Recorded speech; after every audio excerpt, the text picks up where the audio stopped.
I'll tell you a little bit about myself and what I do. My name is Gordon Clark.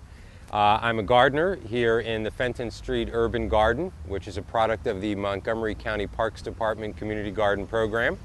I'm also a master gardener. I took the training course this year, in fact, with the Master Gardener Association of Montgomery County. And I'm an advisor here in the garden. I try and help out other folks, explain what to grow, what not to grow, best ways to do it, what you do with bugs, all that type of stuff.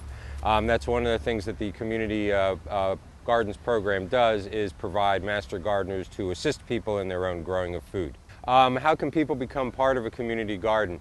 Well, right here in Silver Spring and Tacoma Park, there are actually a few of them, which is great, that are owned by the Community Gardens program of the Parks Department. And it's very easy. If you just go into onto the website of Montgomery County Parks Department Community Garden Program, you will find the list of all the gardens, not just here in Silver Spring and Tacoma Park, but all throughout the county, as well as waiting lists you can get on if in fact the spaces are full. And that's one of the real challenges here, because so many people want to garden these days that the spaces fill up really quickly, so that there are waiting lists on most of these gardens. And that's one of the reasons that in the work I do, we also encourage people to garden whenever and wherever they can, including their own yard. You don't have to be just in a community garden, obviously, to grow food.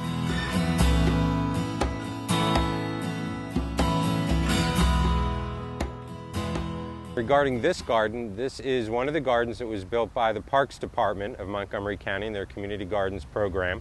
There are about, I think there are a little over 40 plots here, and they're either 200 square feet, which is the one that I have and I'm standing in, or 400 square feet. There are no specific requirements in terms of what you can grow, and as you take a look around the garden, you can see people are growing all sorts of variety of vegetables and flowers, even some fruits. I know some strawberries are growing here. But there is a requirement that your plot be kept clean. And that's one of the things that the Parks Department is rather strict on, is that they want weed-free gardens. They want them to look good and not be a maintenance issue. So they do require that you maintain your garden pretty actively. And if you don't do that, there are always more people on the waiting list who would love to get in. That's another thing a lot of people don't realize about vegetable gardening, is you want flowers in your garden to help attract the beneficial insects that eat the nasty insects. That's one of the primary tenets of organic gardening and pest control, is that you attract beneficial insects. You don't use sprays and chemicals and stuff like that.